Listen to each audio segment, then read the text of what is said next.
Bonjour, je me présente, je suis Yves Bibana, un des représentants du collectif des habitants du quartier Nzanyo-Motane Village.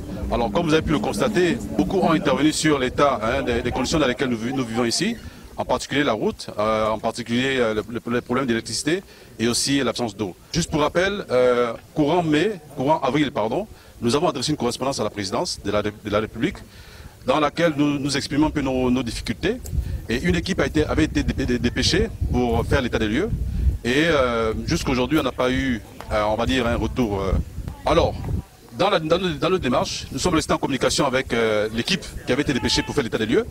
Et l'équipe nous avait fait savoir que notre ruelle était inclue dans le projet d'aménagement des voiries du 6e arrondissement. Malheureusement, aujourd'hui, nous constatons qu'un bon nombre de voiries du 6e arrondissement sont mises en travaux, particulièrement du côté du rond-point Nzanyo, mais la nôtre, elle n'y est pas. Donc du coup, ça nous pose une certaine préoccupation.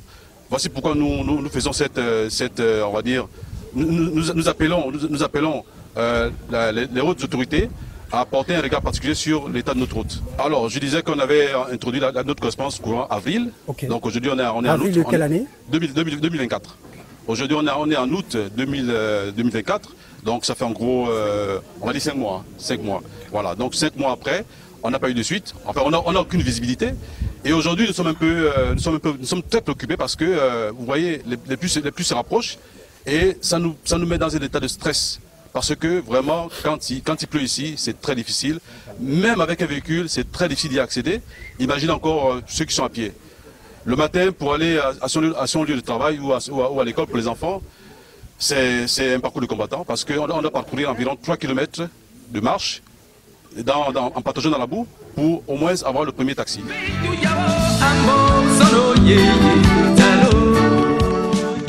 Alors, Monsieur le Président de la Transition, vous avez dit en venant au pouvoir, en faisant ce coup d'État, ce coup de libération, que votre mission était de redonner aux Gabonais de la dignité. Pour nous, la dignité passe d'abord par la route, parce qu'à travers la route, chacun de nous peut aller à son lieu de travail, nos enfants peuvent aller à l'école pour pouvoir se développer et gagner la dignité. Alors, la dignité, c'est aussi l'eau. Sans eau, on n'a pas de dignité, donc on vit un peu comme des animaux. Il faut de l'eau. La dignité, c'est s'assurer qu'on puisse s'éclairer, parce que les enfants, pour pouvoir étudier, ils ont besoin de lumière. Voilà. Vous voyez que vous allez faire le tour, vous verrez qu'il y a des câbles qui jonchent le sol. Nous avons déjà eu l'occasion d'enregistrer 3 cas de décès par électrocution, parce que les câbles traînaient au sol. Et ce sont ce que les gens font avec leurs petits moyens. Voilà. Donc, Monsieur le Président, nous vous connaissons pragmatique. Nous comptons sur votre courage, votre volonté pour pouvoir nous redonner la dignité. Le premier magistrat de la ville qui est en contact direct avec les populations, c'est le chef de quartier. On a aussi l'impression que là, les bras et les pieds liés finalement. Alors, dans le cas particulier de notre quartier, nous avons perdu l'ancien chef de quartier. Il y a de cela déjà un peu plus de 5 mois. Et jusqu'à aujourd'hui, on n'a pas encore eu de clarté sur le nouveau chef.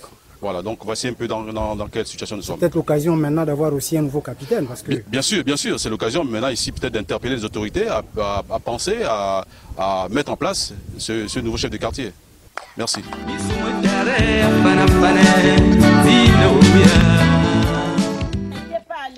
même une femme enceinte dans la bouette. Vous venez faire accoucher ici chez la maman.